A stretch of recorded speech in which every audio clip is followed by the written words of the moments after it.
And streaming. Well, that's what you call it. Sorry. Well, you know, we got to call it something. I mean, you definitely do have to call it something.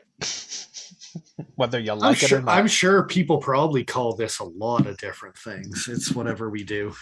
Yeah. I like that term. Whatever we do. Well, I didn't. We do misspell things. Pilar. They may or may not be. Yeah, you did it with two L's. You were totally I fixed it.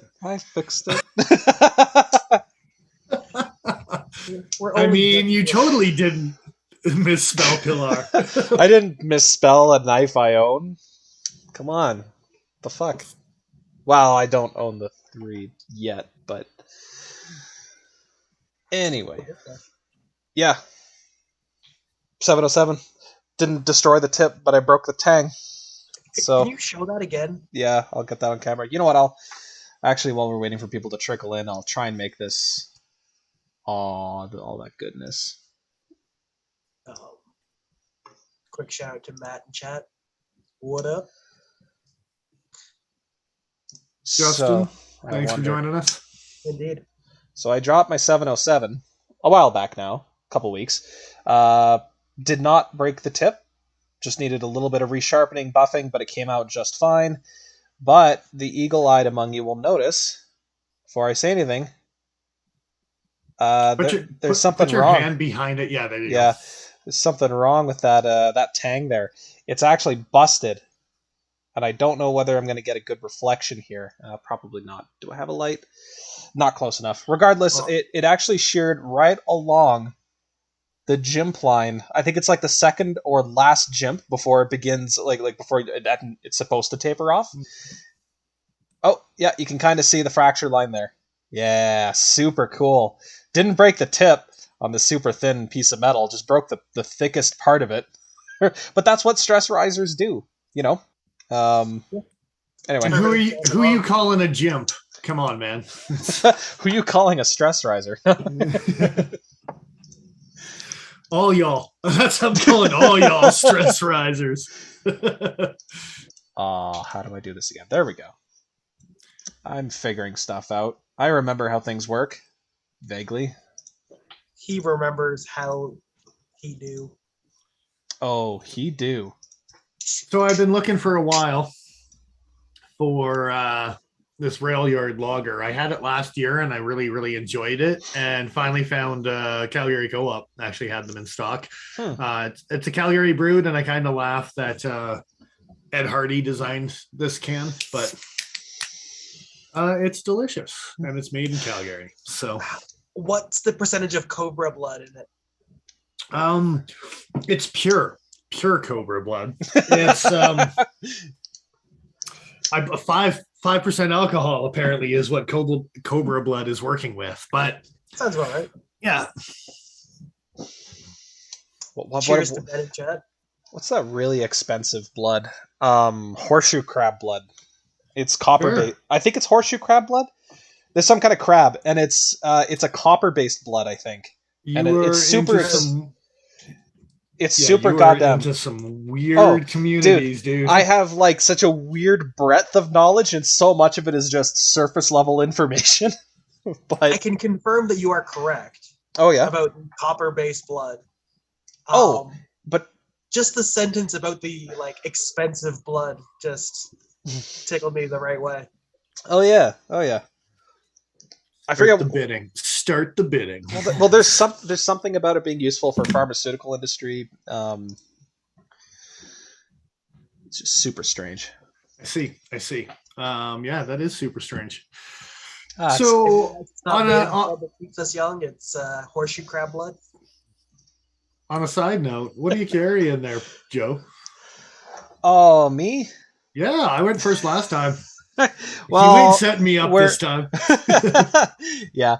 I'm carrying the Pilarge. This boy here. Because we're talking about the Pillar 3, or as I wish they would have called it, Pilarger. But that's okay.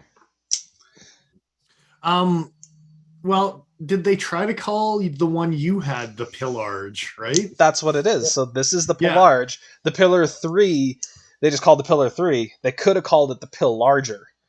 Or the largest. Possibly. Well, maybe the largest. Maybe there will be a Pillar 4, and that will be the Pilargest. And it's just like this XL bantam-sized monstrosity.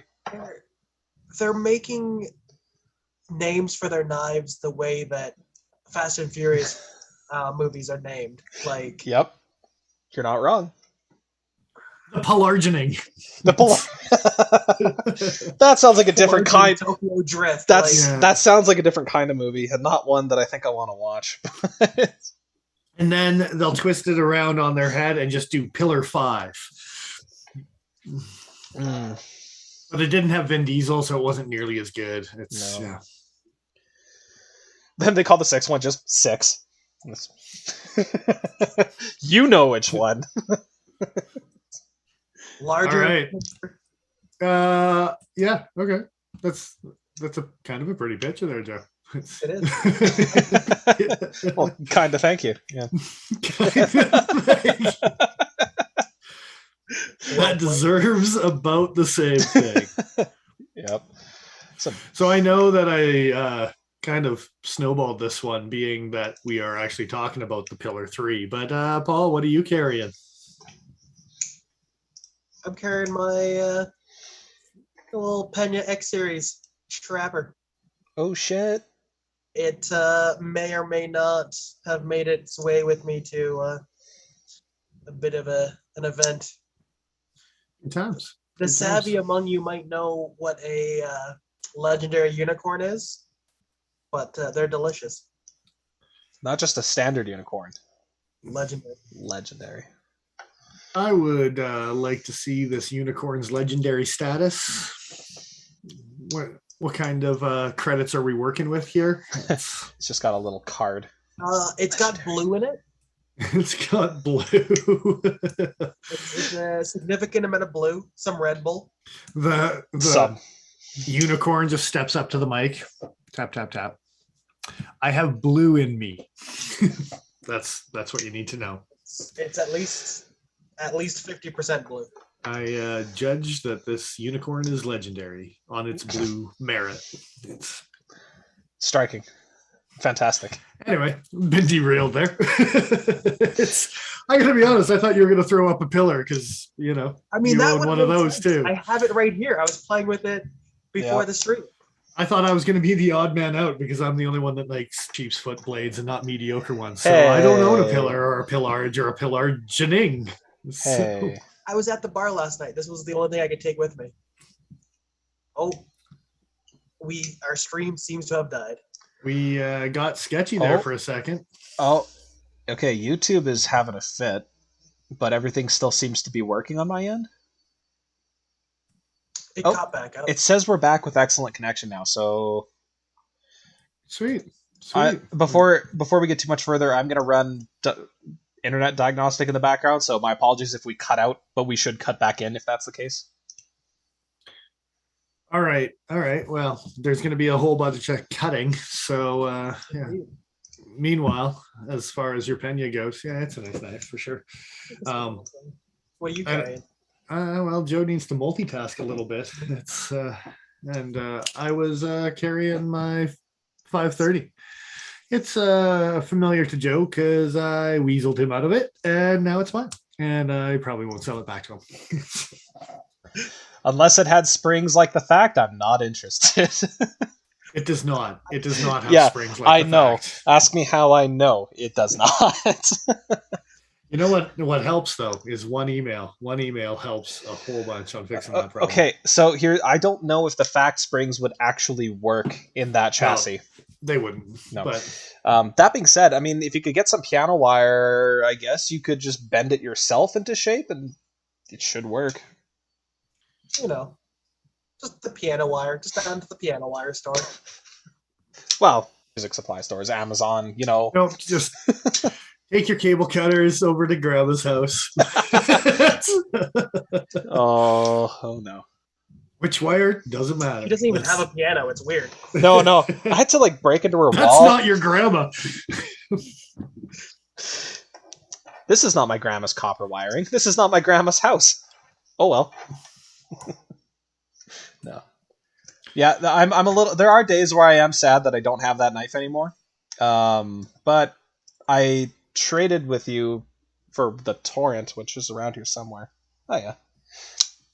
It's probably worth more, to tell you the truth. After it, so, I know mine's limited edition, but the torrent has got this weird following because of the the whole nitrous assist that they never use anymore. It was weird. Super it was weird. Strange.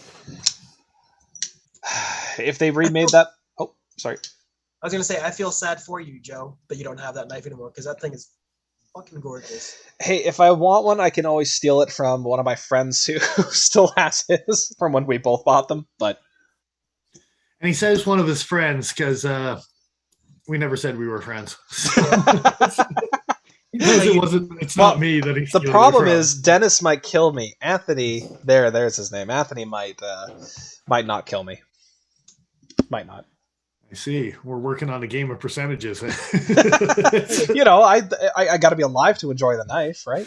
You got to take a win when you can, right? And for the record, I never said I was killing anybody. Let's see if that holds up in court. I was gonna say, it's debatable. Debatable. Oh, Justin. Pillar 4 will be stylized as PIL4R. Yes, I actually on that train for sure. I actually wouldn't be upset if that's what they decided to do. That's kind of awesome. Kind of stupid, but kind of awesome. And I will rename it the Pill 4 because it's just double R's at the end. No, the Pill 4. I don't like it. I just don't like it. So let's talk about that knife, shall we? Before we get too far into the Pill 4? The Pill 4. Yeah. A knife that doesn't exist over a knife that does exist. It'll be even stretchier. Okay, so that basically is the thing that happened over time. I've got a family photo here of the regular pillar on top, the pill large in the center, and then the pillar 3 on the bottom. And Dennis is right. They're basically just... So we've noticed in the past, CRKT definitely like uses computer programming and stuff like that when it comes to the milling, when it comes to the larger version of like the jumbones versus crossbones. There was another one that they did. I want to say it was a tomahawk or a hatchet or something like that they completely just shrunk down, and it was the exact same thing, just half the size. So like it wouldn't surprise me if by stretching it out you mean straight up just grabbing a pro CAD program and going, we're cool, all right, next gen. And I mean, maybe Jesper does some of that as well, because I mean I've seen some of his CAD programming that he posts on Instagram and things like that, right? So I mean, I'm not gonna lie, we've all kind of played around with it, I think, a little bit. And, yeah. It's fun. It's fun to do, and yeah. Well, but and I mean it.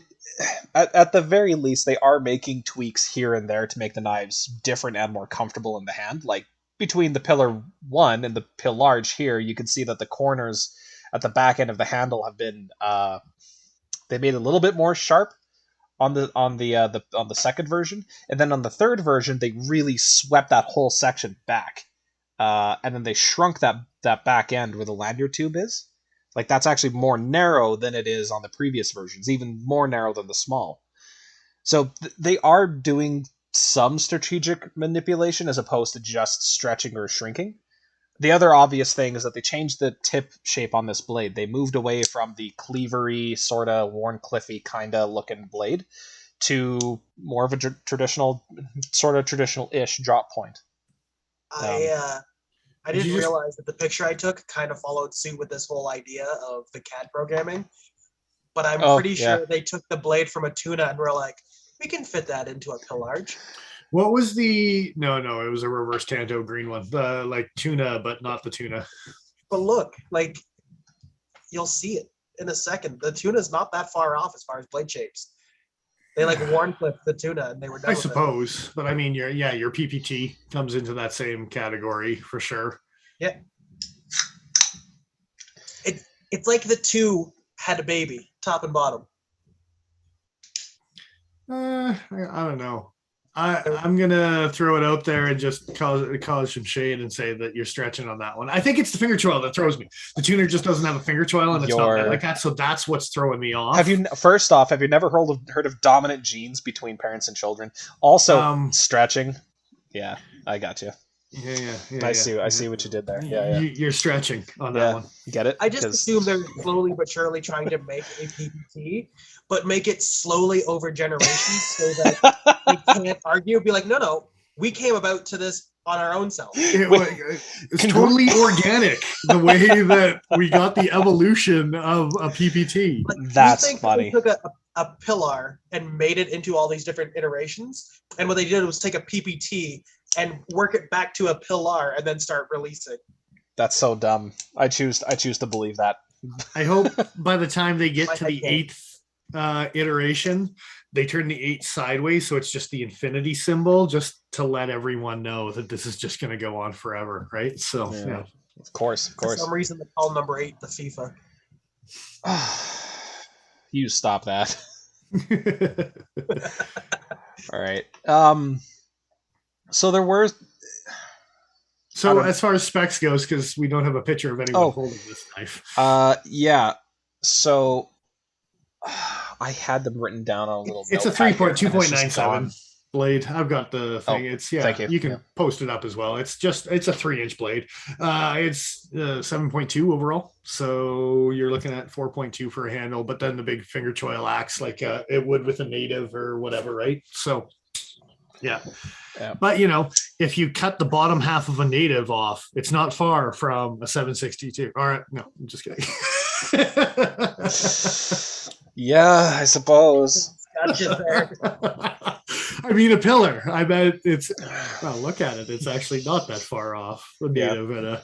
Well, okay, you're going to give me a big old double finger choil, and you're going to tell me that there's not going to be some striking similarities.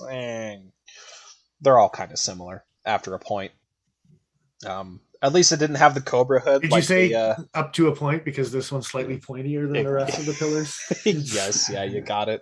At least it doesn't have the Cobra hood that Spyderco's do. I mean, I imagine Spyderco would probably get a little bit shitty about that, but that's why they made a PPT is to cover all their bases, right? Like absolutely. So I don't know if we said it already, but this version of the Pillar 3. They did make an 8CR version. This is the D2 version with the brass backspacer that we are reviewing. Which I think, absolutely no price difference, pretty much. If it is, it's like a $5 or a $10 price difference. It's absolutely nothing when it comes to the upgrade to D2. It was kind of surprising. I'm curious, so we're just going to look very quickly. So there's the D2 and the... Okay, so on MSRP on their website, it goes from $79 to $59. For the D2 version? $49 for the green one, $69 for the black, is it? $59.99 for the standard Pillar 3, and then the Pillar 3 with the D2 goes for $79. So it's $20 American. Yeah, $20 American more expensive for the backspacer of the D2. The black on black Pillar 2. Oh, yes. The 2. Oh, that's what you mean. Okay, sorry. I thought you had meant What's the price of it? Yeah. That's $69.99. So it's $10 more expensive, but you also get ball bearings, which is another one of the upgrades they included for the 3. I still think you're getting ball bearings on the black on black? No. Sorry. I mean, that's what I mean. The black on black is $10 more. That's kind of what I'm like. It okay. No, sorry. The black on black is D2. It's $69.99. The Pillar 3 with D2 is $79.99. So the Pillar 3 is more expensive because in part probably because it has the ball bearings. Thank God we're not talking about M16s. Everyone would be lost right now. Jesus Christ. What do you mean? 3 of them, and we're still confused. But there's 15 variations of the 3 of them. That's the problem. Yeah. There's not. There's 8 because there's at least 8, but math. But anyway. Yeah. Anyway, here's the breakdown. There was an exclusive of 2 too, wasn't there? There's been a couple. Yeah. So one thing I was very surprised by, was the smoothness of the action on these things. The knife flies open very easily, and it guillotines your thumb if you're not careful when you press down that lock bar. This has a flipper tab to protect you, to a degree as the blade comes shut. This thing has no such protection whatsoever. So this thing, it'll just swing right down if you're not cautious. But if you know it's going to do it, it's very quick to close. So that was nice. And no blade play, at least in the 3 different models that I played with. I think the word you're looking for, Joe, is drop shot action. Yeah. Thanks for that. To summarize. Yeah, We're chasing that but dream. it's just nice that CRKT is doing it in with a caged system. It's just nice. number 1 wasn't close. Number 2, you really had to do some fancy action and loosen it off to get it to do anything, right? So yes, ball bearings is kind of a nice upgrade to go along with the D2 and the brass. Yeah. I mean, I'm a sucker for the brass. Yeah. I had a picture of the Backspacer in the clip here. Let me load that in. So it is actually a brass Backspacer. They did a decent amount of chamfering on the back end, so it's not super uncomfortable to hold, at least in my hand. Did a nice round back end. Is that what you're saying, Joe? Is that what you're saying? You heard me. Okay. Yeah. So how'd you like that round back end, Dennis?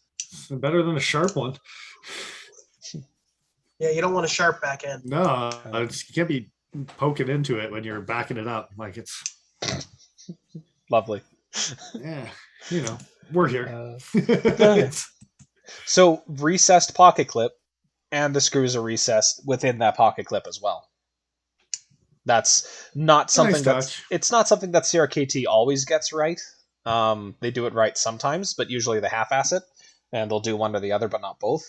So it's cool to see that they're doing it here. So going into a brass Backspacer, I'm not sure because I didn't actually look it up, but does that mean that the screws are screwed into a brass Backspacer? I haven't disassembled one myself, and I haven't seen a Shabazz disassembly on this thing, so I don't actually know. But I bet you, without seeing if I whether had to there's guess, actual steel tubes. Well, here's the thing. Let's go to the front. It looks blurry in that corner, but no, those are definitely screw heads. I'm willing to bet they're Chicago-style screws, so there's a female and a male end, and that's how they're connected. They go through the brass Backspacer. I hope they do. Yeah. I'd imagine I really hope that's the case, because otherwise, holy shit. I would want to do it. I didn't think about it until right now as we were chatting about it, and I didn't get a chance to look deeper into that, but yeah. I do like the brass. I like the EB because of the copper ring, but this is it's a similar feature with just like a little touch of copper alloy or brass, but it's a much easier everyday carry knife. Yes, very much so. It was. I think I prefer the color of copper, but not so much so that I'm sad to see brass on this knife. I think it's a really nice touch. I'm a sucker for brass, so I'm good. I'm good. Copper, not so much, but yeah, you get my hands on you put brass crap on it. So. Yeah. Oh, as far as the strength of alloy too, I think brass is a much better choice, but I just like the color for copper. Yeah. I want bronze. Yeah, of course you do. Let's work on them putting it in their washers first. And then we'll work on the accents. Look, Jesus, goddamn Christ, here. Look, Dennis, you can't dream, right? Or sorry, what is it? We got D2 3 years slower than the Chinese market. A man can dream. I mean, penguins are using copper even, and they went to ceramic ball bearings for an upgrade. All I'm saying is, I feel like we're prophets because we started talking shit about them needing to use more D2, and look at that. They did. Well, imagine that we may or may not be the main demographic that they're listening to when it comes to these type of things. So I bet you it's not just us saying it. I'm just saying. Oh, no. Not by a long shot. Shabazz, but No. We've mentioned many things that Shabazz has overlooked. And vice versa. Oh, for sure. To give the man his dues. But absolutely. I just mean as far as the D2, not necessarily D2, but some kind of an upgrade to the 8CR 4116 catastrophe that has been their lineup for years. Again, blows my mind to see older CRKT models that are using Oz 10. It's like, what the fuck? Or ATS 34. It's like, Great. I became familiar with CRKT during the period of time when they just even made crap. Well, no, but at the same time, they've always used things like Oz 4 and like. Yeah, so it wasn't a universal across the board. They've had their gems throughout the years, right? Like it's where all of a sudden they're using K110 powder steel on a hunting knife, and you're like, excuse me, cool. Could we have more of that, please? Yes. And no. You have to wait another 5 years like the rest of us. Shit.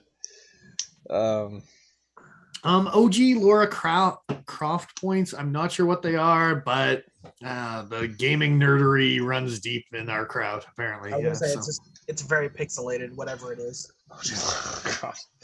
Right. Polygons and such.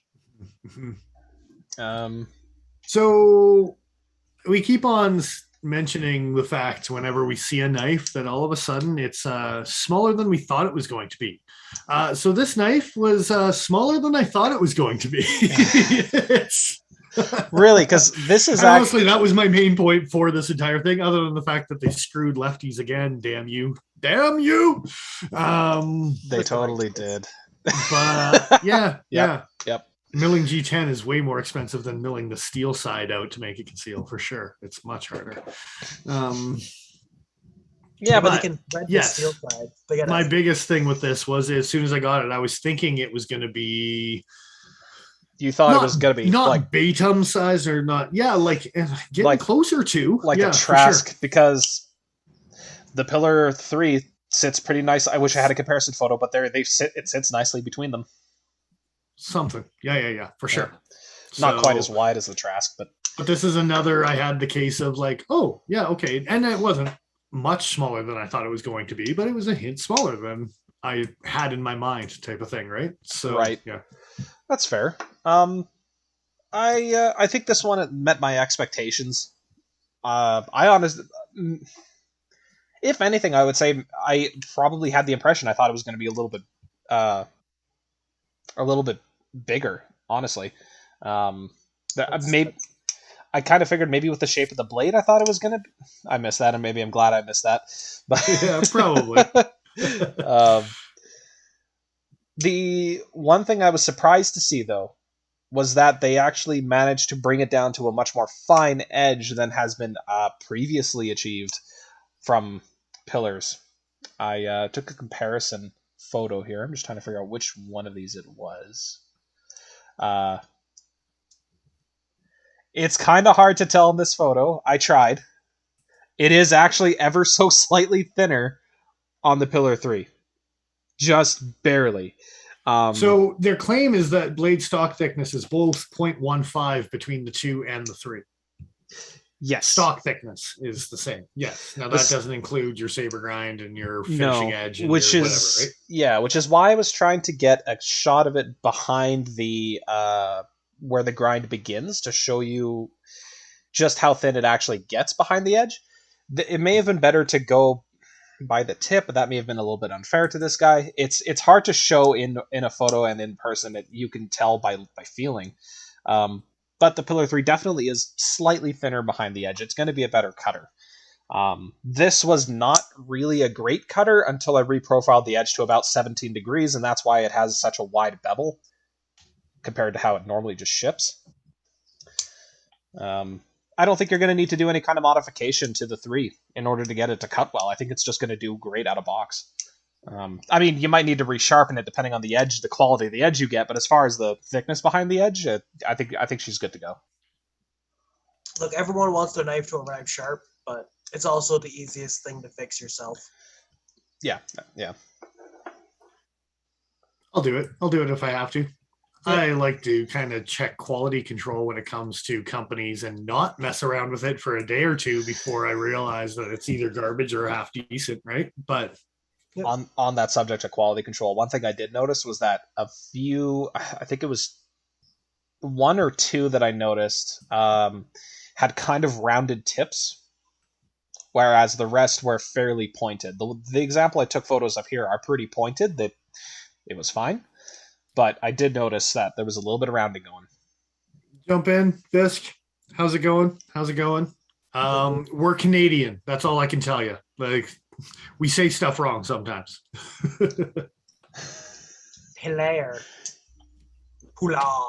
Pilar. No. You should have been here earlier when we were calling it the pill for. I forgot to mention earlier too. There's a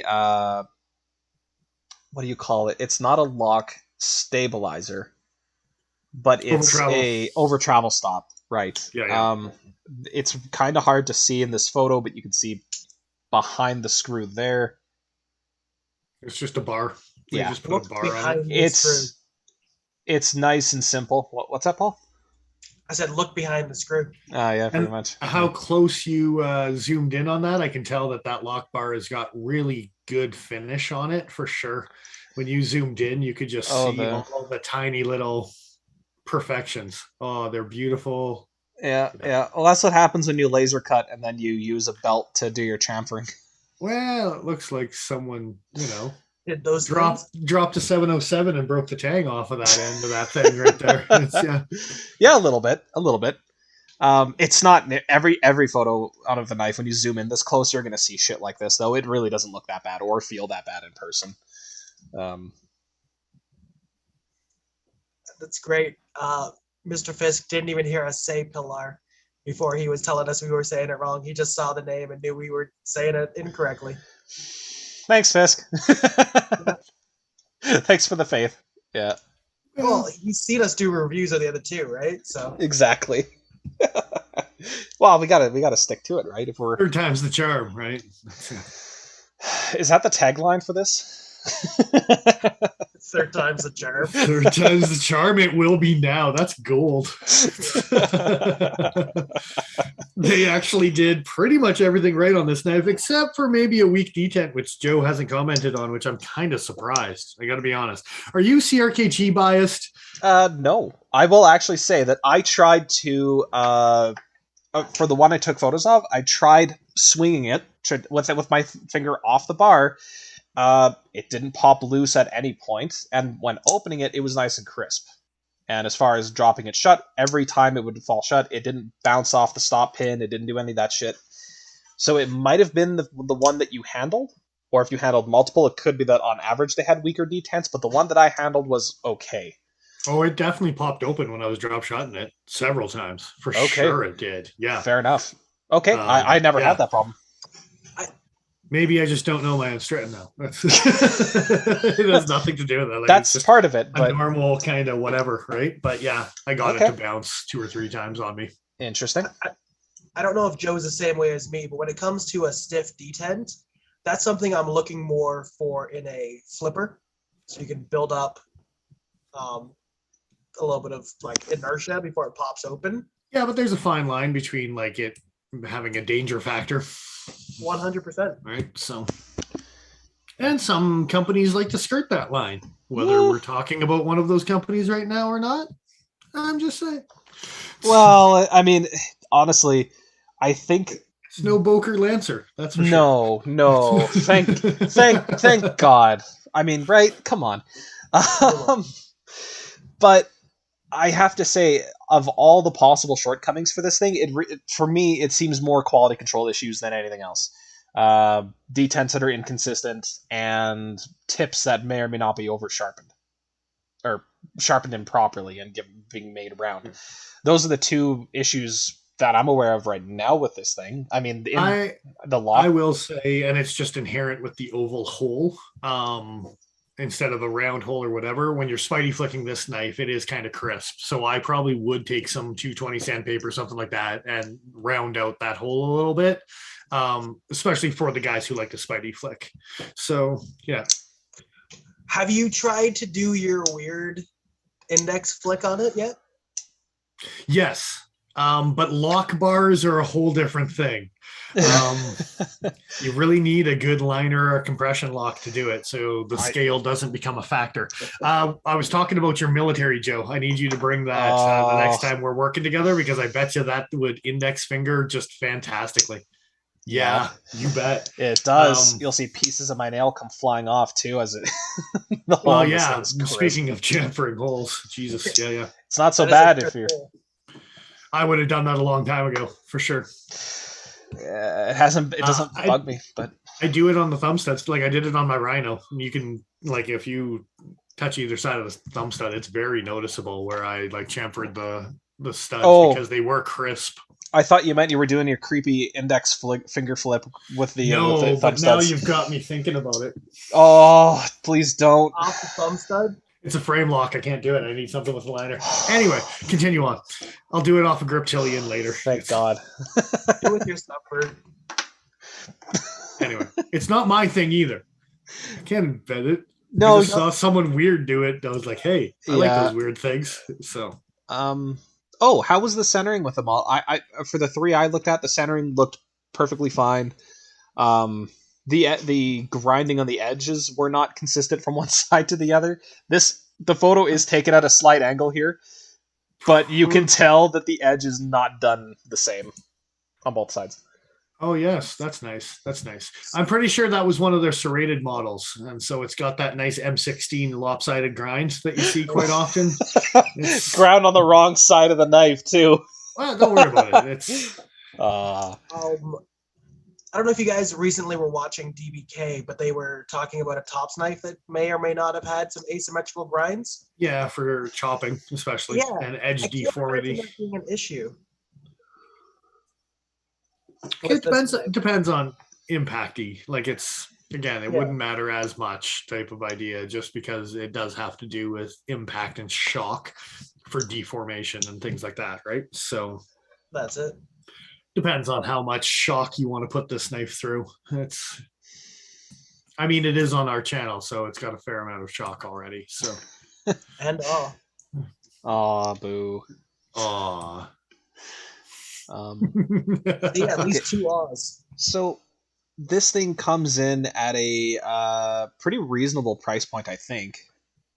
Oh, I thought you were going to go with weight, 3.8 ounces. Oh, it's not too bad. But it's a bit of a chunky monkey. It's stainless steel, right? I was going to say 2 CR on the frame lock, so 2 CR stainless. I mean, you could sharpen the frame if the knife breaks. What? Probably on a rock, it's soft enough. Yeah. So it's but you can have yourself a little false minimalist. You could make yourself a Raizel with the Lockbar. I'm telling you. Gross, first of all. Well, I won't hold an edge, so it's probably it's 2 CR. Like this is what we're working with to begin with. I guess the 2 CR, I guess, makes sense for a lock face though. Or a shovel. Or what? A shovel? Yeah, like those cast monstrosities that you can get. Pretty sure you just indirectly called the Pillar 3 a shovel, but you're welcome, Jesper.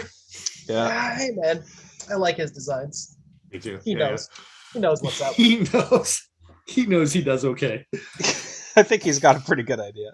Yeah. How many how many companies have a box design? Like Jimmy. Yeah. All of them. Spyderco's yet to. Oh no, they had a. Benchmade doesn't. I think No, they had Anzo. Sorry, the other half a giant mouse.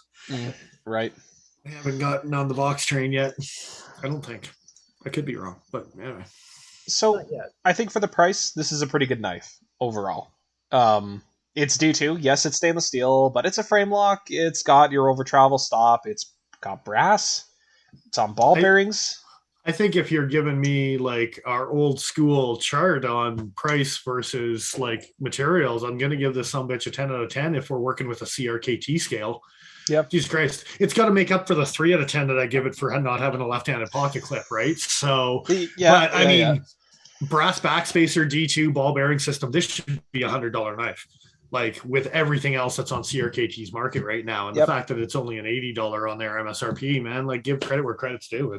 I can't give that much credit because they're still charging $150 for croup steel, for God's sakes. But man, so their pricing is weird. And you got to imagine that the pricing for each individual knife is affected by contracts with each individual maker. It's not an across the board markup situation.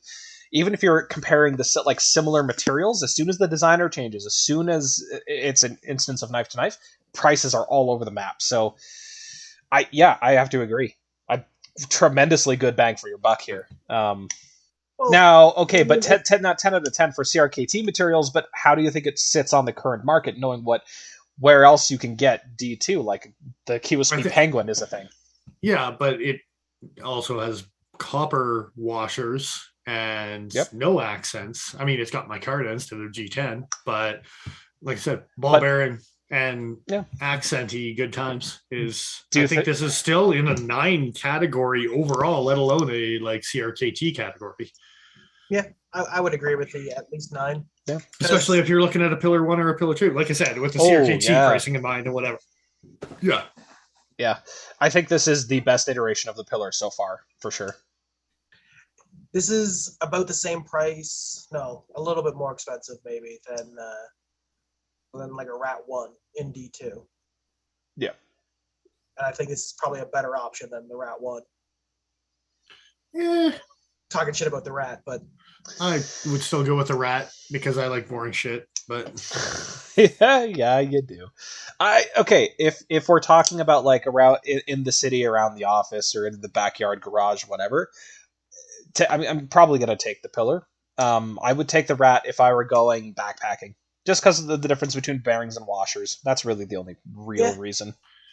And Justin, for the record, I know that 2 of the guys here at the chat are Italian and they sided with the Germans at one point in time, but it's not a 9. Thank you very much. It's just a 9. It's not a 9. We sided with both sides. Thank you very much. We couldn't make up our goddamn minds. Yes. So don't worry about it. And you chose poorly. Both times. Rat is a left-hand carry. Yes, it is. Yes, it is. The Pillar isn't. No, it's not. No, it's not. But even still, the blade shape on a Rat, it still gets my vote if we're paying $80 for something. It's not bad. I love blade shape. I know you do. I'm so into it. I know. So very much into it. I don't mind Warcliffs. Like I got a Techno we were showing off earlier, and like sheep's foots and whatever. I'm a fan myself, right? I got a sheep's foot Griptilian in mini and full. Yeah, don't get me wrong, but yeah, if you're putting them side by side and you're telling me which one I would choose as far as to carry and cut stuff with, the Rat's going to be a nicer option for me. That's fair. Yeah, I'm skewed by the fact that I want this knife. Yeah, you got Honeymoon Phase, I think, too. And I mean, we were talking about having an episode to talk about Honeymoon Phase and how long the honeymoon lasts, and especially after you've bought a knife or purchased a knife or bought, because boughten isn't a word. I'll button it. Well, you had me boughten into that, so you had me at boughten, and not boughten knee. I think that's a fair point. I was saying to Paul earlier, I don't know that I will ever buy a Pillar 3 just because I already have a 2. How long did the Honeymoon Phase last for the 2? For the 2, I still really like this knife. But when but like an honest inflection to how long the Honeymoon Phase lasts. For like I wanted to carry it, play with it. Like a couple weeks, like maybe 3-4 weeks. That's the thing that I was kind of dabbling on, is there's knives that I was all psyched up about, and then your honeymoon phase lasts a week or a 2 week or a whatever type of thing. And I mean, maybe the honeymoon phase with this knife will just become someone's like, it replaces everything that they've got because they can't wait for the Pillar to like 3rd time's the charm type of attitude, right? Yeah. But for some people, it might be a honeymoon phase of 2 weeks, and then you're going to see them rotating or regifting or whatever. Yeah. And sorry, Paul. I just want to give a quick shout out to Jared in chat. He's late to the party, but he's here. What's up, Jared? Hey, man. Glad you could join us. Cheers. Got down off of that rock climbing hill to come join us tonight. That's awesome, dude. So, would it not be a rock climbing rock?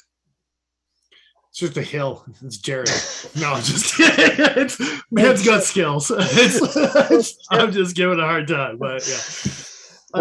What would our channel be if we didn't give our viewers and unsubscribes? One less viewer. Exactly. Well, Fisk hasn't unsubscribed yet. I gotta balance the system somehow. He knows. He didn't stay long enough to unsubscribe this week. There we go. But that also means for the second week in a row, throughout the week, at some point, he resubscribed. But anyway. See? In chat, unsubscribe. Absolutely. Cheers, Jared. Cheers. So for me, when a honeymoon phase comes to an end, there's usually some sort of, if not a realization, then I don't know. I'll revert back to something else. There's normally an aspect about a new knife that I'm super jazzed about. I'm like, yeah, this is fucking great. And if it's not super novel, I usually find that it's replaced by something I own that's better. So, or something new that you're looking at. Or something new, for sure. And in cases where the thing is like truly novel and strange, like the tie light with the crisp blade, that's weird. I carry it when I feel like carrying a crisp blade, and there's not really much else in my collection that's gonna be like, yeah. Those words just come out of Joe's mouth.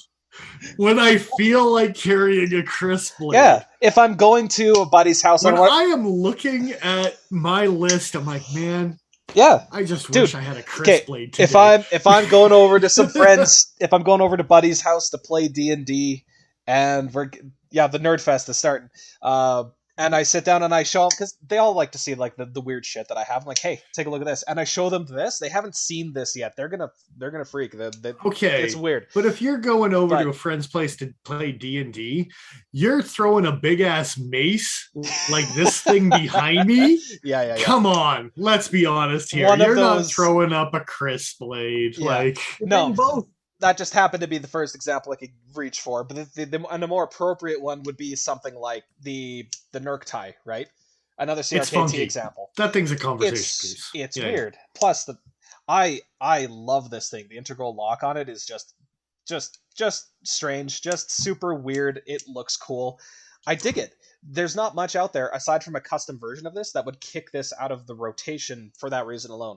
But the Pilar 3, kind of like the Pilar 2, does its job well, but it's still kind of an average knife in a lot of regards. Like, I have knives that are smoother on the opening. I have knives that hold a better edge. I have knives that are thinner behind the edge. I have knives that do all of those while also having an opening hole and a better steel and more exotic handle material. So this isn't a knife. You don't know what the heat treatment on this one is. Come on, man. It's 67 Rockwell. What are you talking about? Exactly. Optimum. They were listening to Laren. They got this D2, just optimum performance. Dialed. Regardless, that's why I don't think I don't think I'll buy this one for myself, because I already have so many other good options. But if you don't own a Pilar, any of them, or you just want an upgrade, I think this is a fantastic choice. I think if you don't own a Pilar yet and you've thought about them for a while, 100%, this is the Pilar to buy. Short of it not being a flipper, because there's a lot of guys out there that a flipper is a make or break. That's what they love and strive for. And as a guy that loves a good flipper, this is still a great knife. Yeah, it's all right. I just want to dabble quickly on talking about the honeymoon phase, if I'm allowed, if it's okay. You bet. Yeah, I got to take our government mandated break. I'll be back in 30 seconds here, guys. Sure enough. I was gonna say I spent a long time talking about the honeymoon phase, so definitely we've got time. It's only 5 after 8. And the only thing I wanted to say about it was the fact that it depends on what I'm paying for the knife. Okay, not that the more money I pay, the more enjoyment I get. But if I'm buying something that I'm spending more money on, I have to like it more, which means the honeymoon phase is going to be a longer period of time. Like, yeah. I love the Penguin. I recommend this knife more than anything else in the shelf or on the shelf right now. Yeah. If a customer comes in and asks me, "Hey, what's a good knife for $50?" This is always the first option that I show people. Yes, bang for your buck. It's a fantastic knife. It's great. I maybe carried it for 2 weeks. Yes. And that's something I think we should ask Dennis about when he gets back. Preference for carry versus dollars spent. Yeah. Actually, here he is. So Paul just had a good point. Paul, if you want to reiterate. Yeah, do it quick. Yeah, this is the fact that depending on what I'm spending on a knife, that honeymoon phase is going to last a certain amount of time, specifically because the more money I'm spending on a knife, the more I have to like it before I will pull the trigger. Okay, that actually brings up a good point, because there's been honeymoon phases that I'm disappointed that they didn't last longer because, and that is, it's not so much a have to carry, because you're putting it into the like, I have to get my money's worth and I have to love this, but it's more of an emotional, like I said, that disappointing. I wanted to carry this every day, be way more passionate about that knife than I was eventually. And yes, I might still carry it and still love it and whatever type of thing, but it fades a little bit because the Rhino is a lot heavier of a knife than I ever freaking carried. So I love it. I love it half to death, but this is the perfect example for me where the Honeymoon Phase is like, holy crap, that thing's a tank. Like I carry 940s and bailouts and mini Griptilians and yeah. So would you say that knife is the worst ratio of money spent to? Not even close. Not even close as far as how much I love this knife. I don't like how quickly you answered that. I think I know exactly which knife in my collection fits that bill perfectly. I don't know if you guys could pick one out of your own collections, but I think not off the top of my head, but that's a good follow-up episode. Yeah. Yeah. That could be an interesting topic. Yeah.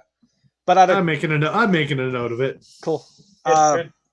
As kind of a teaser, if you wanted to say what it might be, Paul, I would have to think about it, honestly. I'd have to go through my collection. No. We'll save it. Save it for what it is. We'll save the whole thing? Yeah. Okay. All right. No teasers. Zero time at all. But I am definitely familiar with that feeling of like, wow, I expected this to wow me a little bit more. Jared in the comments? Yeah. Not necessarily your No, Joe. Jared in the comments is saying. Oh, Jared in the comics. He's got $700 Shamwari for you if you're gonna love it for like 4 months. You could just trade it for a Pena. Pena trade.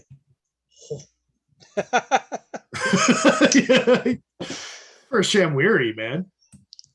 I mean, Pena didn't make the thing. It's not a Pena custom. Railyard made it at the end of the day. Yep. As much as Gareth Bull made the Shamwari, like. So who do you want to support? We or Railyard? Come on. We're talking about an even playing field here. That's fair. Yeah. It probably is, actually, to tell you the truth. I'm just poking the bear because that's fun. Yeah, so. Sounds about right. I'm not sure if Dennis is trying to offer up his Pena or if he's trying to offer up my Pena. No, I just, I'm not spending $700 on a Shamwari. That's ridiculous. Right hand only clip, my ass. Follow up our conclusion on the Pilar 3.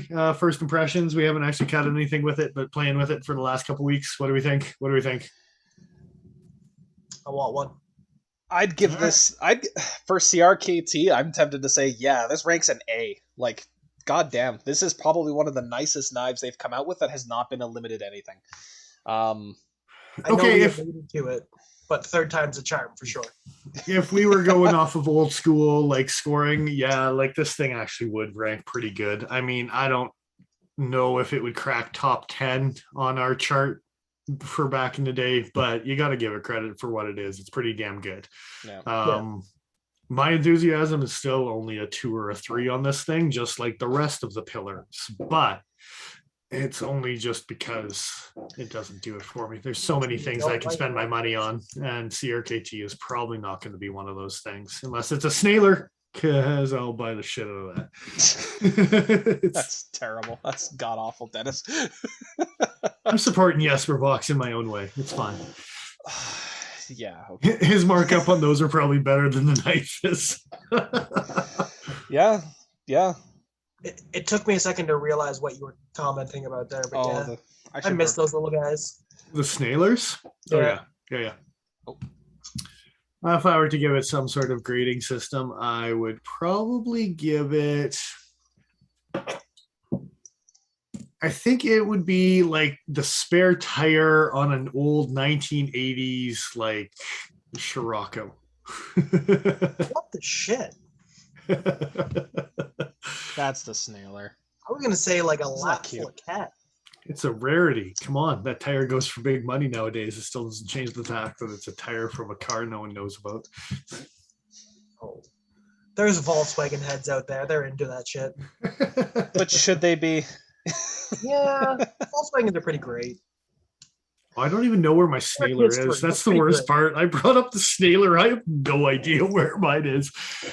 Absolute failure. I have some idea where it is, but look at how happy that little guy is. Too happy. Too god dang happy. So, yeah. Yeah. Would you buy one, Joe? A Pilar 3? If I could sell this and then put no more than $10 more of my own money into a Pilar 3, I'd probably do it. What you're saying is you're really hoping that the Pilar 2 held its value enough that you don't have it? No. I'm not going through the effort, basically. Like, if I could trade this in for a Pilar 3, sure. But I already have this. So if I want a CRKT in roughly this size profile D2, I already have something that I quite like. So I'm not going to bother upgrading. I don't know why I did air quotes. The Pilar 3 is definitely an upgrade to this thing, but to me, it's just not. It's not worth the effort. So, I think I actually agree with Joe there.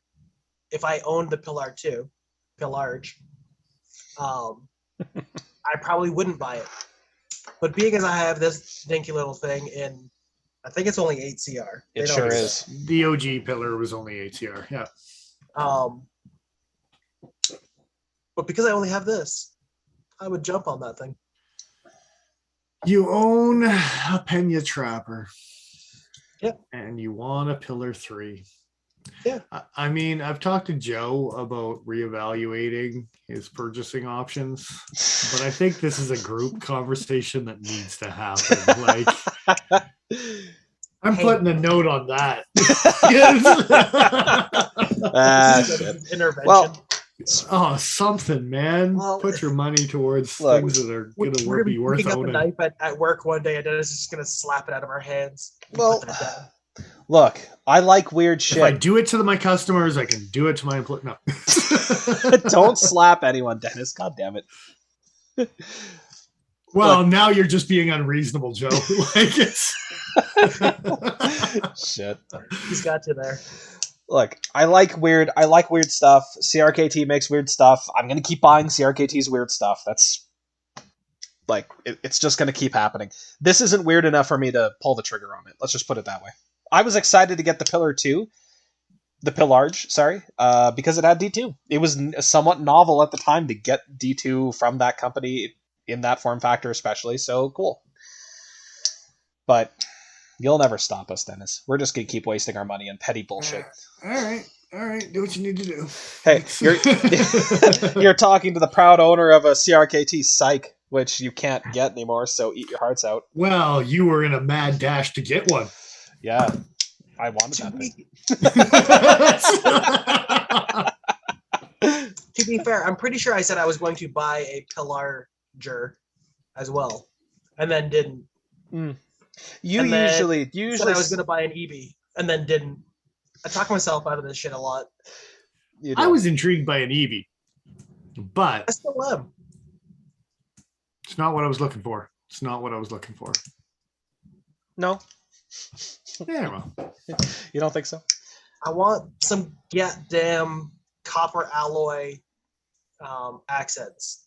That's what I want. I want something with some copper alloy accents, whether it's brass or bronze or copper. I want it. Your penguin has the washers. Yeah. That's pathetic, Dennis. That's why I bought it. Well, I bought it because of the copper. That you can't see from the outside of the knife. I'm so starved for copper alloys that I put this thing on my... that you settle for brass.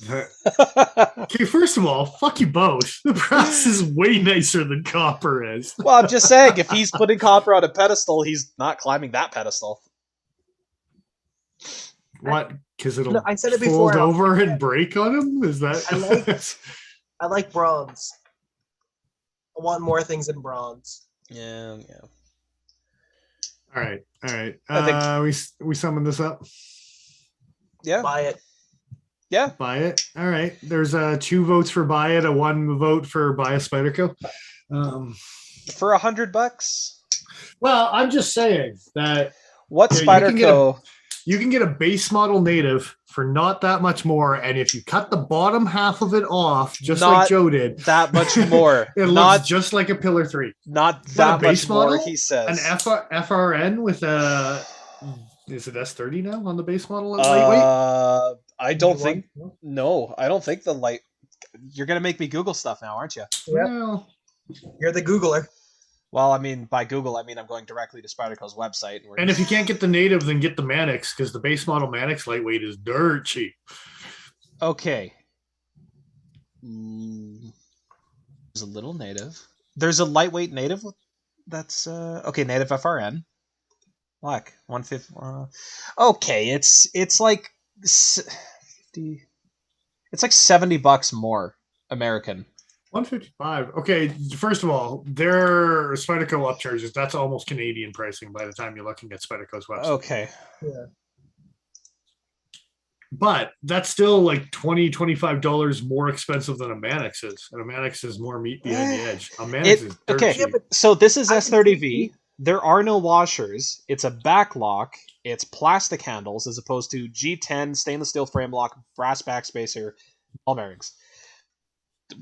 I mean, sure, you get better cutting performance, but Yet I would still spend my money on a Spyderco native. I would rather spend my money on Spyderco's heat treatment. No question about it. yes. But I think the overall package from CRKT is still better. Again, for what they're offering, and if you're looking for a budget model, I 100% agree. I was just critiquing the shit out of you two. Look, these are recommendations we're giving to viewers. Oh yeah, that's right, the viewers. I was giving you guys a hard time about that Yeah. the last couple of weeks. This is a review for the viewers, not just you two. Yeah, Anyway. exactly. Which is why I'm saying, yes, Yeah. if you don't own Yeah. a pillar, you may as well get this one. It's a pretty cool looking knife. It's a pretty good knife in hand. I think you'll like it. Yeah. So yes, on that note, if you're looking for a nice budget option, Pillar 3, you like the brass because you're not one of these guys. Hey. You have to settle for brass. That's fine. Don't make me show a brass fidget spinner off on stream. Oh, that's Well, no one made you do that, and you still have to live with it. So No. Yeah. Now you have to live with it, and now I have to live with it. the world has to live with it. It's, That fad was over in like one summer. It's hilarious. so Ben's comment, final option, buy the rat. If you don't mind It's not a plastic Warren Cliff. handles. Yeah. Buy If one they of made- these. If they made a Warncliffe rat, it would be called the Cut Jack. But anyway, so yeah, that's what you got. That's what you got. All right. What in XHP that you can't find anymore? Yeah. Or Still on S35? eBay. S35 too. You can't. Still an upgrade. They don't make the S35 version anymore, do they? Didn't they completely discontinue it? The Broken Skull, I think, is done. Yeah, they're so. doing a plastic handled version now, calling it something else, and uses 4116. Oh yeah, it's the Range Hunter or something like that now is what it's called. That's right. Yeah. Ranch Boss? No, not the Ranch Boss. The Range Boss is the plastic handled one. The Ranch Boss was completely different because it was the same blade shape but with fake antler. Yeah. There's a And- difference. And a liner lock with the back And spring. an SK5 Hey. blade. Maybe some of us ground a half stop into it and own That's it. a And good- it's good thing to right do. where I don't even know where it is. It's It's somewhere. It's in its subpar leather sheath. Oh, there it is. subpar. No, I don't use that sheath. I have a buck 110 sheath that I don't use for it instead. Excellent. All right. Okay, all right. so I guess if we're done with this review, this knife, do we have anything else to pad out our time, or are we gonna wrap it up? You think? There's a couple things. I think you guys probably have a couple things, or do you not?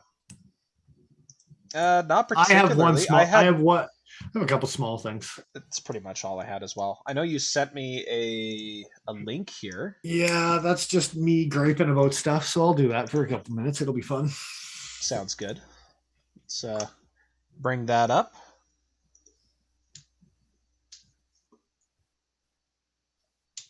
So Boker just released a couple things recently, and I was looking at a U.S. retailer that had these as new items. Uh-huh. And you know, American pricing. This is Boker USA, so N690 cap Boker. lifter Boker. Is the S silent? Because if you were looking at Boker USA,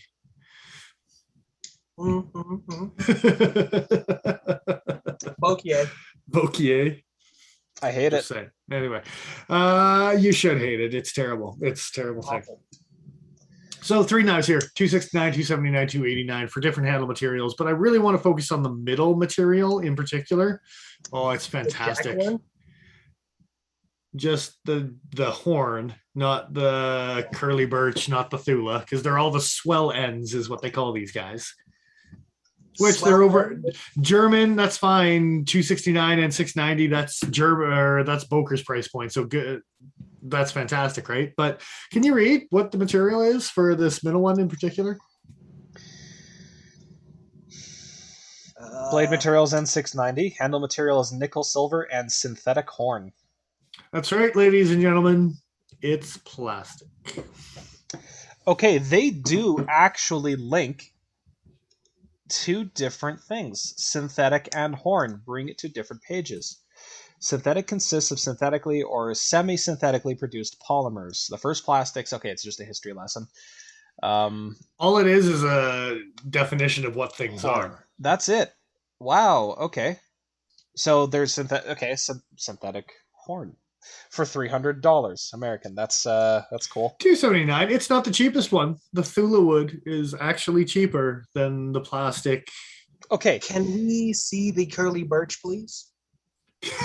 I no longer care about what Dennis is saying, and I just like to look at this traditional knife with the green curly birch.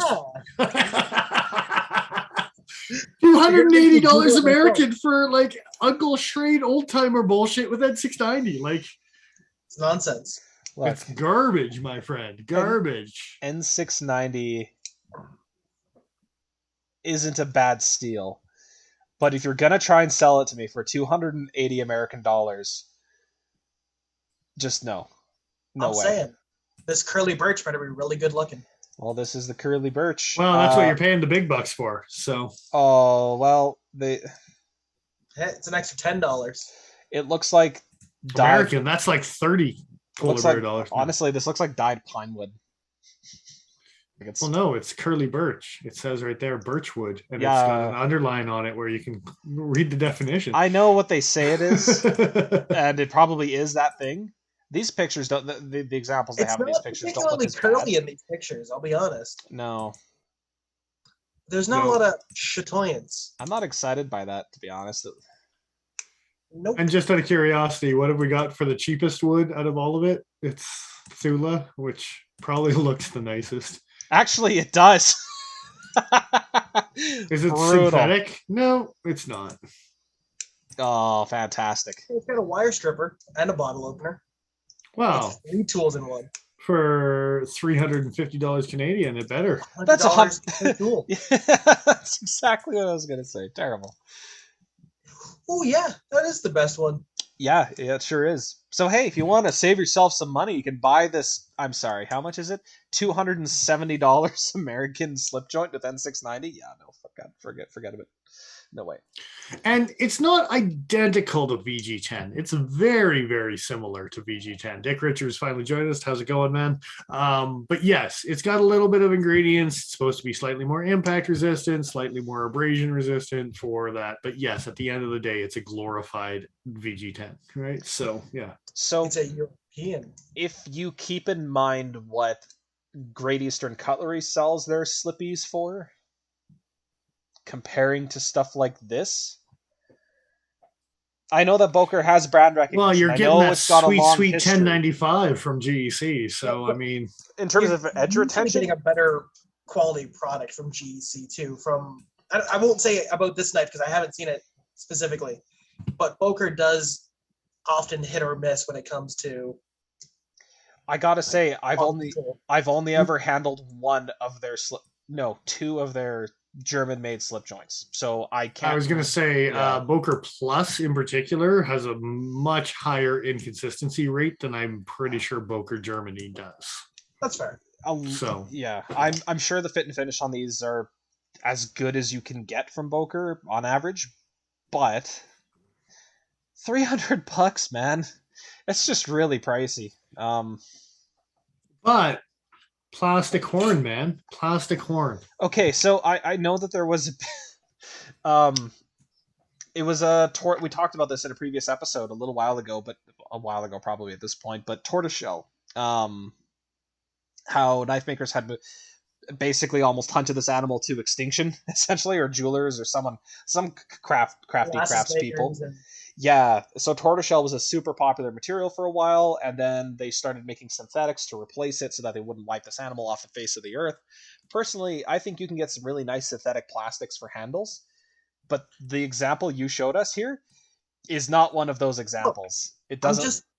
Okay, but not only that, there's one thing to have an animal that's actually on the brink of extinction, and there's another thing where, like, you don't know. You watch them in animal documentaries and you don't even care when the croc eats them. Like, you don't care. It just is a part of life. Like, yeah. You don't know, man. It might be like from some really almost extinct plastic sheep. Plastic sheep. New metal band name. Dibs. Just because you have to inflate it, Paul, doesn't mean that they're using it for knife handles. Well, maybe they should be. They're definitely using it, though. Oh, I don't want to go there. Yeah. Oh God, I'm looking for that. See, we lost Joe. Yeah. I was excited when you first. There it is. One up. That's the. It's gorgeous. It sure is. You can is get that some. The imitation. Or that's real, isn't it? I believe that's real. The Northwoods. Yeah. I think it's it's synthetic. The only authentic ones you're going to find were made before the 60s. Wait, yeah. You're right. Yeah. These are a little too old. But again, for a synthetic, this looks quite nice. Anyway. And again, tortoiseshell looks a lot nicer than some stripy fake horn. I mean, you can get real horn and charge less than the Thule would. Well, and that's kind of the thing. Like, why wouldn't the plastic bottle be the cheaper one if you're going to do it that way? Like, that's kind of shitty. It's premium shitty plastic horn, okay? To be fair, if they did call it shitty synthetic horn, I'd be a little bit more tempted to buy it just because they're calling it what it is. But anyway, so small thing I noticed, wanted to gripe about it, was like, what the hell, Boker? Come on. Spyderco's not the only company who can overcharge for plastic handles. Don't you worry. I want one of these models, not the Boker one, but I want one of these knives that has a knife bottle, cap lifter. Cap lifter thingy. It's popular recently, and I was excited, and then I saw things, and I'm not excited anymore, and mostly just sad. Yeah. That's what happens in a honeymoon phase. Hey, you're excited, and then you're not excited, and then you're just sad. Bringing it all back around. That's just sad. Can we quickly talk about the fact that the Elementum is getting Flytanium scales? Yeah, that was my other minor thing that I had. Because, that's a thing. That's on Knife. There was an article on Knife News about that, wasn't there? Sure was, yeah. Yeah, there we go. Kind of exciting that this knife is taken off the way it has, and then they're doing these scales for it. The Elementum is just, they're capitalizing on a good thing, right? Like, it's, for sure. I look at this the same kind of way that I look at the bug out ending up in the customizer on Benchmade's website, if that makes sense. It's like, obviously that this knife is doing well because the aftermarket's coming in. You know what they did with these scales, though? They covered up the stupid lanyard tube. They covered up the stupid lanyard tube. Was there a stupid lanyard tube? More like a lanyard hole. The gap on the back of it. Oh, and can we just mention for a second, right-hand only screws, because it's Flytanium and they don't do lefty. That's right, they don't do lefty. But wasn't the Elementum a right-hand only setup? I don't know. So I mean, they're equally shitty. It's cool. They could have corrected the wrong. They had their moment and they failed. So do they do lanyard tube the same way that the rustic jet does a lanyard? Just like the Pilar 3 that we just brought up, where it's just like the handle stops and the backspacer keeps going. I'm just gonna bring up a picture here quickly to show you. So this is the standard Elementum. I'll be honest, the Elementum was never a knife that really spoke to me on a deep level. No, for me it looks like was a functional knife, but It's a rat with a flipper. It's anyway. for me it was. Oh look, I'm flipping a rat. like Jared, Ben said earlier, just go with a rat. Let's go with a rat, man. Yeah. This is why I was excited for the larger Elementum with the button lock until it turned out to be a gravity knife. So yeah, Joe is highlighting the lanyards. Anyway, Jared also was wondering about wishing they had aftermarket pivots because he hates the giant C for the pivot. Now, what's worse, having a C for your branding on the pivot or having billboarding all over a knife? Full circle back to CRKT. I can tell you right now what's worse. That's worse. Well, okay, but that's got it on the blade and the pivot. So, I mean, you're doubling up on your hate right there. But they're not the same thing. The Artisan logo is not an actual swastika, but that is. And it's funny that you have that, but yeah, no, it's not funny. It's uncomfortable. I definitely think just having the pivot be a C is a much better option.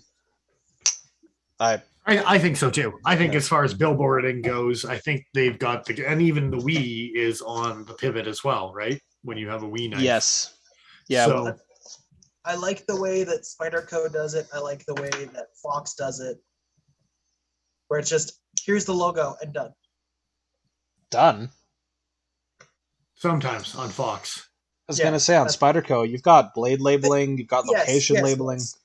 On the Now, it is kind of more of a traditional location on the lockback, but... To be honest, it's probably the Wii knives in general that I think might do it the best, where I had to look at my angst for over a week before I realized where the branding was on it. Or you could do it up like a Sabenza, or most Chris Reeves knives, and just have the information being done on the handles. Yeah. Well, and even mine, the labeling is on the backside. Right. But where does it say the steel on that one? Isn't it like on the tang somewhere? It's on the inside of the tang there. So yeah, I probably can't see it because of the cool scars that I have. But anyway, yeah, it's on the bottom side there. And yes, for billboarding, it's really nice because they don't put anything on the blades. And that's what I like about the Civivis too, is they don't really put anything on the blades, right? So I don't know if it's a counterfeit. No, I'm just kidding. You know. It's got the same action, but that's because Dav Gear made it. Well, you know. It's because Dav Gear makes everything.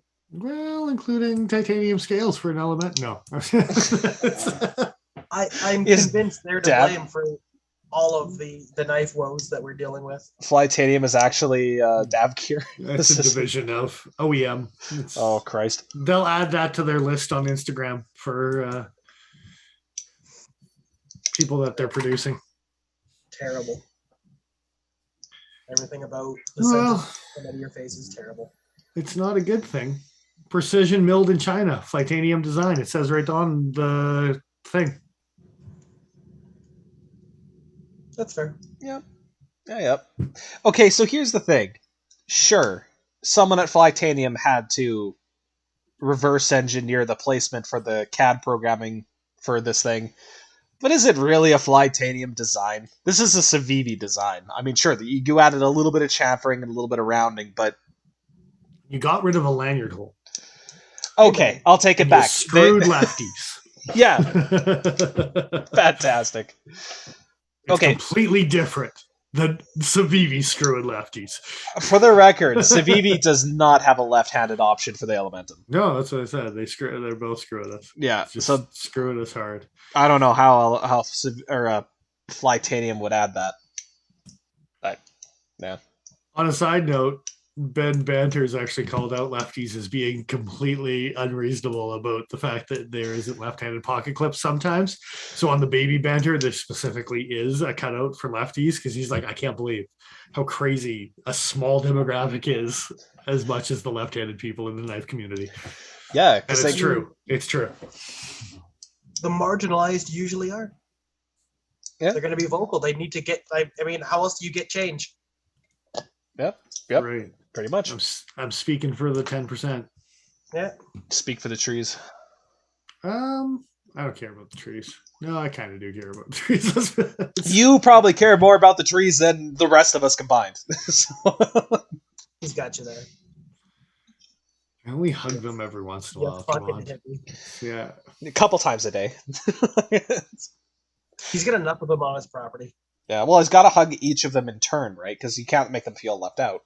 Yeah, you don't want them jealous. Especially the ones that kind of want to tip over towards my house. You got to hug them extra. It's just don't fall over. Please don't fall over. Please don't kill me. Yeah. not in my sleep. That's no high winds. No high winds in Chinooks. It's Yeah. All right, yeah, I had that one. The only other one I actually had was the other thing from Knife News is that We Knives came out with a new knife, or is releasing a new knife. Is that the little fixed bladed guy? No, it's on Knife News, third article down, August 18th. Oh, look, an Elementum. The sack sheet. Sorry, it's yeah, and there's a link to it on Wee's website, and it's kind of a classy looking thing. It reminds me a lot of the Elementum. No, I'm drawing a blank right now. Actually, it's a big fat drop point with the fuller. What did you call me? We were talking about Warncliffs all weekend. I totally mislabeled. What if I say modified? Does that make it better? It doesn't make it worse. Yeah. I want to say it's a Koenig, but I don't think it is a Koenig that makes a weird shaped blade like that. But I'm just trying to throw shade and get Wee and Koenig to fight. So let's see. There's a more boring version for Dennis. What's the boring version? Blue version. Yeah. Okay. Bare blade, no anodization. It's probably no. It's still carbon fiber. Mm. And then there's a black. It's not a Koenig knife, by the way, but I'll find it. Fair enough. And then there's a black bladed version that's got wood handles because it's just a killer combination. What kind of wood? It looks like rosewood. I don't know. Oh, there's a Jade G10 version. I thought that was micarta. Oh, the wood? No, that looks like wood. There we go. The first picture was kind of micarta from a distance. I'm not going to try and pronounce that. It's plywood. Quibortia? Quibertia? Quibortia? I don't know. Where is it? I've got it highlighted. It'll probably sync up for you in a second. Yeah. Kuborsha wood. Kuborsha? Okay. All right. Croatia. Kind of, yeah. I don't know. I'm making stuff up. I don't know, but it looks like the sound you make when you speak. This is a titanium liner lock. What, you think Wee Knives is messing around? This isn't a CRKT review, dude. Like, it's a liner lock. Yeah, sure, I saw it, but you can get PVD coatings. You can get titanium nitrile coatings. Titanium nitrile coating. I am interested to see if they bothered with any kind of insert bullshit or if it's just straight titanium, because that would be interesting. It's interesting that we were talking about almost that exact thing today, and now we're here. Yeah. I am very interested. Mm-hmm. I don't know what to tell you. It's still a right hand only because Wee hates us. But the clip's not great. No, it looks kind of crappy, to be honest. I'm expecting like a 3D milled clip or something. This is just a fold over. Yeah, I'll give you that. Compared to what Wee normally produces, that's totally a bit of a Dav Gear clip going on. No, it doesn't quite remind me of the clip on this thing, but it's not far off. Yeah. It's not. It reminds me of the clip from the Appalachian Drifter, actually. Yeah, I can see that. Yeah. Oh, common names. So they fancied up African rosewood Okay. and Babinga to make this other unpronounceable word. It's rosewood at the end of it all. Okay. Which is fine. Just call it rosewood. Could be that there's exportation things on rosewood and they're just going under the wire, or they're making it sound fancy. It could be. Or both. Also, it may or may not have been a typo on their website because apparently Ben's saying it should start with a G instead of a C. I see. Yeah. So, what am I looking at under the Jade Green G10 here? That looks like there's a screw of some sort. You're a screw of some sort. Yeah, so there. Dick Richards, quick question. He asked, I want a dagger to get coated. What would you gentlemen suggest in your infinite wisdom? It's shiny, Wow. who knows what, custom blade, I don't know the steel. Gun bluing if you're not worried about food products, Cerakoting if you are. That would be my answer. Yeah. Gun bluing would be a nice Fairburn Sykes look to it. I think that would be really cool with the gun bluing. But yeah, bone handle, is the bone handle removable? If not, how well would you be able to tape it off? Yeah. You could probably get away with doing a ferric chloride and then a coffee etch too to get that same kind of dark black. If it's a carbon steel instead of a stainless, but if it's a stainless, then probably no dice. That's fair. Yeah, that's fair. Yeah. But I mean, it's a dagger, so it's probably not getting used for food prep anyways. So Well, and that's where the gun bluing would be coming in. But it's kind of toxic stuff. So Cerakoting is a kind of a bomb proof. Yeah. No. You can get Cerakotes that have less texture than the stuff that they put on like SE knives. So you don't necessarily have to get something that's heavily textured, because that for me that's the thing that's always kind of turned me off of Cerakote. Benchmade is actually a good example. The is it the bailout that has Cerakote? All of the tool steels are Cerakoted. Yeah. Yeah. So you can get them really finely put on, which is nice. Yeah. We're gonna say the bailout's kind of got a pebbly texture to it too. Yeah. But I mean, even my 301, which it's a monstrosity, but it's not a thick Cerakoting on it at all. It's not nearly as bad as a Tops or an Essie. Like, it's actually quite smooth. Yeah. That's right. It exists. I love that stupid thing. Deal with it. And a lanyard. That's old school shit. It needs a tail for the tiger. Touche. Can you see the? Come on, that's not an accident. Nothing about this knife is an accident in all the worst ways. I don't know. That clipping on the left-hand side sure screams of an accident. No. Everything is done very intentionally on that knife, whether people agree with it or not. Yeah, that's the key, isn't it? All right. Well, that's kind of interesting. There's even a boring version for Dennis. Titanium blade. Hey man, I might surprise you all and get gray or JG10 with black fitting hardware. Only because you're gonna dye it. I mean, gray. Don't you dare! Of course. What else do you think I'm gonna do? Like a purple? Waste. Who do you think I am? Me. Hey, purple would have been fantastic. It would have been a callback to Paul dyeing his wee knife gray knife purple, but he hasn't yet. And so instead, I'm gonna dye mine gray. Well, I gotta order the dye. I gotta get it done. Is it gonna happen though? Oh yeah, it'll be purple. And honestly, I don't think I like this knife enough to actually purchase one. But dude, I gotta be honest, even the blue highlighted marble carbon fiber, that's not a gross knife. The classic flagship whatever model. No, it's nice. It's hinty enough on the blue accents. It doesn't bug me. 3.3-inch blade. That's basically the same as the Elementum, isn't it? Or is the Elementum slightly smaller? What was the Rook knife with the nail nick? It had the blue liners as well. It was also another knife. Oh, that thing. Yeah. It had 3 numbers. Shoot. I know the one. It was the 865, but I don't think that's right. Okay, it's a little bit smaller than the Elementum. Or a little bit bigger than the Elementum, sorry.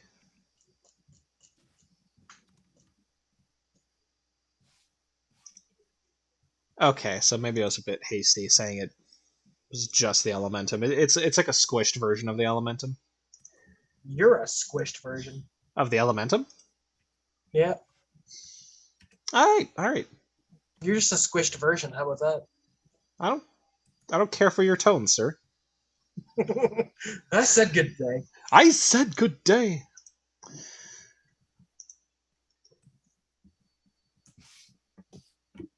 Ben wants you to go back to the Rosewood Elementum, apparently. Rosewood Elementum or Rosewood? He said Rosewood Elementum.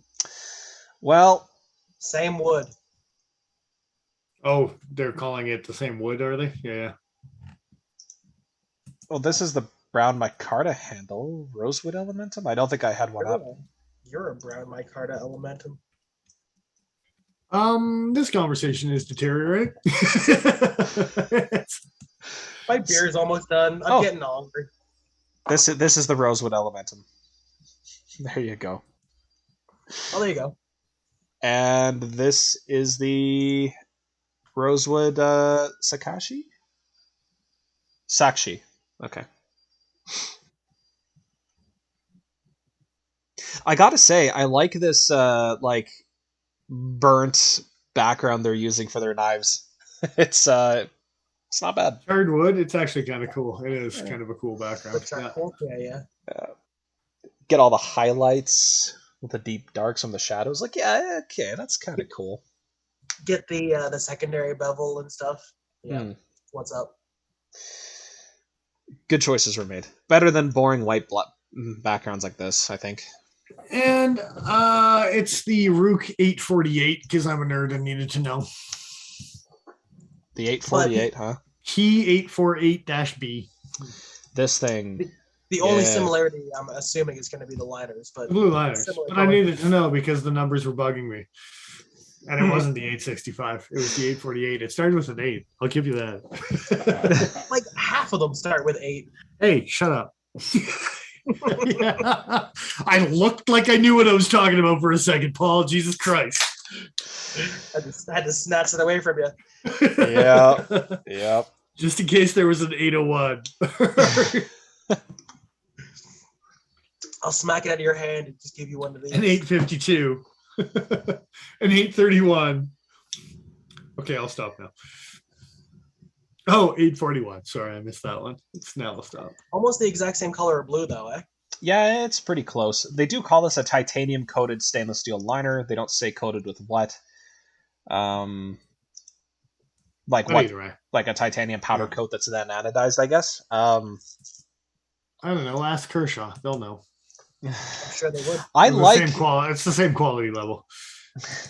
Well, no, as they're anodizing, not their coating. Like the old the Rainbow Leak anodized. Because yes, to that degree. Wait, I've got a Kershaw Vapor. Just going old school for a second. Holy. There you go. Yep. This knife is nicer than the Leak. I probably should carry it eventually, but yeah. Yeah. The anodizing on that thing, it'll fade just by looking at it funny. Yeah, well, that's why I've never carried it. Yeah, so that's what you get for just having anodized titanium powder coat instead of anodized titanium. Yeah, the new anodizing on Kershaw is top notch. Sure, the old stuff. All the aluminum anodizing is sick. They do. I want to say some of the best aluminum anodizing on the fucking planet when it comes to their knives. As far as the colors go, it's super deep colors. I don't know if they're hard. Like if it's type 3 anodizing or if it's just like a standard color, but because I only just recently that they're like different grades with different hardnesses that are commonly available, but yeah. It's all the types, Joe. It's all the types. You don't say. All at once? Is that why the Leak was all those different colors? Matt wants to know if you want a Leak. He already took one. Do I want the Leak? No, I should have got a G10 random Leak with S30 10 years ago, but missed the train on that one, and now they're coming out with weak, goddamn limited editions of it, trying to actually sell it to me, but your yellow handle's not going to trick me, Kershaw. Won't it, Dennis? Won't it? No, it's yellow. Come on. Like, did anyone believe Big Bird? I rest my case. I don't know exactly what you're referencing, so I'm just gonna pretend. Wow, look at him. He didn't know what he was talking about. He was up to no good all the time. He was a baby. Oh, you just mean in a general sense. Okay. Big Bird? Don't trust Yeah. him. About Snuffy. They called him a liar. He was telling the truth. And I'm back. Awesome. So none of that was transmitted because Did we get any of that, or did we? No. Didn't get I any can of see that. myself clapping on screen. Yeah, but nothing. Very blurry. But nothing before that. In between me saying or starting to laugh and then turning away. Yeah. I see. Well, Dick Richards had the most important part, is they called him a liar. He was telling the truth the whole time, but would it stand up in court? I mean, like, Yeah. pretty sure Snuffy got poached. a My couple years woolly ago. mammoth friend. Mhm. Oh, you can't see him. He's just over there. Telling you, no one took advantage of that ivory offset. Come on. I'm just saying, you probably would end up with Big Bird in a straitjacket at some point. Look, how much money do you think you can get for imaginary ivory? I don't know, man. It's extra. That guy made the imaginary statue and just put a symbol on it. How much thousands of dollars did that dude We are get? very blurry still. And I don't know if that's on my end. No, I'm still crazy blurry too. No, it auto changed me to 144p. Okay. Although I did just refresh and we were fine. It says we have an excellent connection now, so I don't know. He wasn't lying. Someone's lying. Someone's full of it. Yeah. Anyway, On that note, I think that about wraps us up for the evening, unless anybody has any important last-minute topics More here. deep lore about Sesame Street. I'm going to pour one out for my homie Snuffy at the end of this episode. I mean, I'd make him into a knife handle if I had the chance. I'm just saying. You're a weird fucking dude, Dennis. Wow, come on. Who else could say that? Who else would say that? A Snuffy handle? I'm not the only one. For sure. I'm Made not. out of Snuffy? I'm pretty sure Or Dick depicting Richards would. Snuffy? Yeah? Oh, well, okay. Well, there's Get a two. stuffy handle. Hey, if there's two people, that means there's a market, right? You got a lefty and a righty. I mean, shit, man. I'd dig some Big Bird bone on there. Oh. What do you Can think you dye? Can you dye it green? I mean, I bet you Boker would charge $300 American for it. Come on. I mean, it's like felt, right? His bones are made out of plush, so Exactly. you That's the worth of Boker's handle material. It's real fake horn, okay? It's a real fake horn. real fake What horn. if you were to layer it and press it with resin and make my card out of it? That would be acceptable. Puppet micarta. We're on to something. It's Master of puppet micarta. I am not here for the puppets. Puppet master micarta. Yeah. Pretty sure that just means that it's made out of Jim Henson. Don't want to think about that too much. Yep. Things are weird. We should leave. Yeah. All right. I guess we should thank Cutting Edge Cutlery. They supplied us with the Pilar 3 to play with for the last 2 weeks. After the Sesame Street thing, we might as well thank someone. You can check them out online. I'm pretty sure that knife is up for sale at a pretty damn reasonable price, as we were saying earlier in the review. So, yeah. Yeah. Yarp. And follow us on Instagram. There was actually an Instagram post last week. It actually happened. There might be one next week. We had a good response to that one. Yeah. Only because we hadn't posted for 3 million months, so it posted up on everyone's feed. Yeah. These guys haven't posted for 6 months. Hey, check it out. They're still alive. Paul's just kind of don't press your luck. Getting another Well, one you out. got to wait at least 2 more weeks to get that hype back up again. So, Build momentum on that hype train. That's speaking, how you fool the algorithm. I was going to say, speaking of our hype train, our Patreon's doing kick ass for sure. Thanks to everyone who is participating on that one. There is going to be a thank you. We really need to get our butts in gear on that one and get the thank you out. Maybe it'll be a Christmas present for Patreon to our viewers. That would be super cool if we could get that done. I think From we got enough Patreon time. to our viewers, or from us to our Patreon To subscribers? us, to our Patreon subscribers. Those are the words I'm looking for. Yeah. All the words were there. You just had to make the sentence. I just wanted to make sure that we're on the same page. I remember doing those exercises in first grade, second grade, maybe. A jumble. It's a jumble, man. Good old word jumbles. Help! I'm trapped in a word jumble factory. No. Just cut the stream, Joe. Just cut the stream. Where's the end button here? It's, Yeah. All right, guys, we're gonna sign off. Thanks again for joining us. We always appreciate it. I am who I am. I'm Dennis Vipers. I am the Iron Joe. And I'm exile.ca. And I refuse to apologize about the puppets. Have a good night. Hey, man, Snuffleupagus and I were tight back in the day. I don't want to hear about toitness and puppets. Jared, see you nerds. See you Mike nerds. Carta.